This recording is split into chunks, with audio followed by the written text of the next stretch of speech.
Hola a todos, esto es un nuevo capítulo de la serie de capítulos que trata sobre lo que está pasando en la economía actual y sobre todo en la economía española. Este es el segundo capítulo y trata sobre las medidas gubernamentales de recortes presupuestarios y subidas impositivas. Bien, pues las medidas económicas generalmente realizadas desde el inicio de la crisis han incentivado la caída del consumo. Por tanto, la caída de ingresos empresariales y por tanto conlleva los incrementos en el desempleo. De esta forma se genera un círculo vicioso que lo conforma el desempleo, que lleva a una caída del consumo, que lleva a una caída de ingresos empresariales, privados y públicos. Este aumento del desempleo, caída del consumo y caída de los ingresos empresariales conlleva una reducción de los ingresos impositivos, de los ingresos por vía impuestos, dado que hay menos dinero de donde recaudar.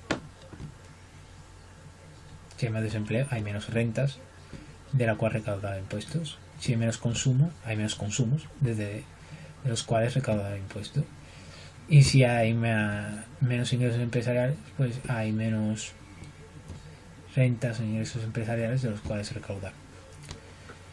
Bien, pues desde el inicio de la crisis, las medidas gubernamentales para solventar esta crisis han sido realizadas bajo la directriz orientativa de la reducción del gasto público, lo que conlleva a recortes presupuestarios.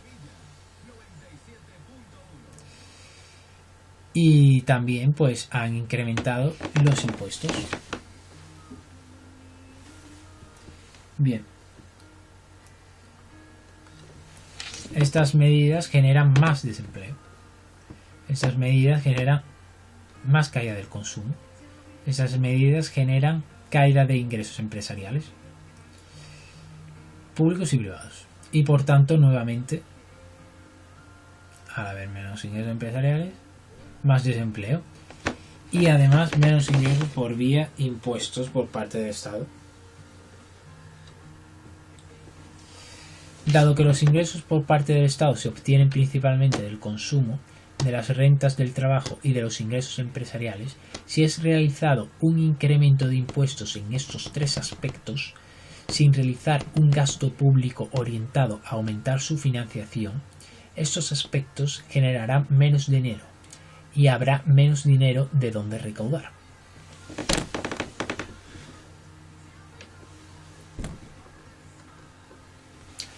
El consumo, por tanto, se detrae, afectando negativamente a los ingresos obtenidos por las empresas, viéndose estas más afectadas aún por la subida impositiva.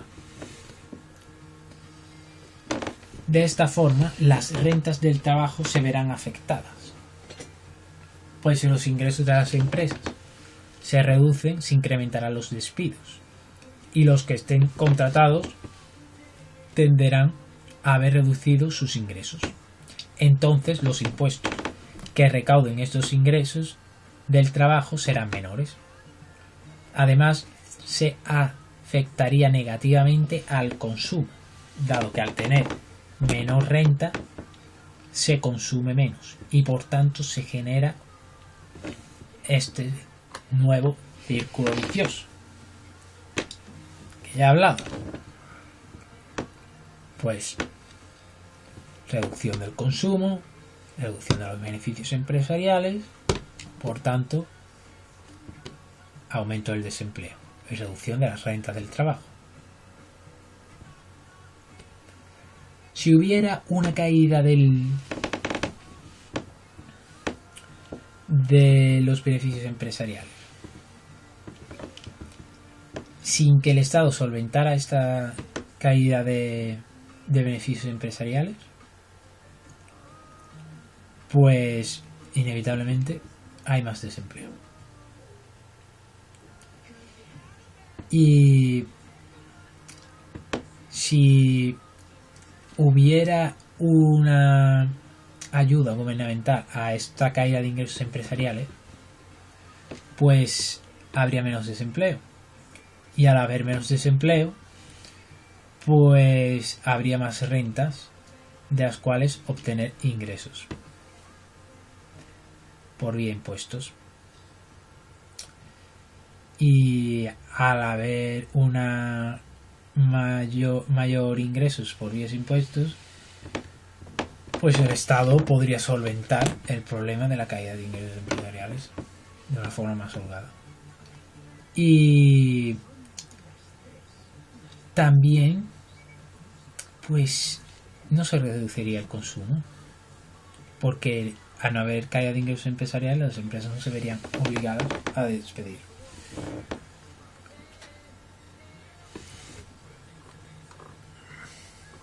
Lo que vengo a decir es que, de esta forma desesperante, las medidas gubernamentales de reducción del gasto público e incrementos de impuestos han generado una reducción de los ingresos por vía impuestos.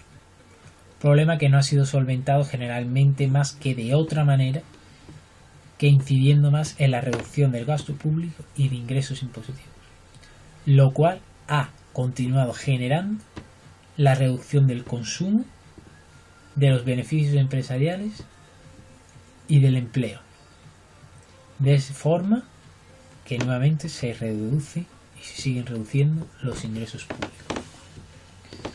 Y esta es una síntesis de las medidas gubernamentales que está tomando el gobierno y sigue tomando el gobierno en este segundo capítulo, que trata sobre las medidas gubernamentales de recortes presupuestarios y subidas impositivas. Nada, muchas gracias por vuestra atención. Espero que os sirva. Hasta luego.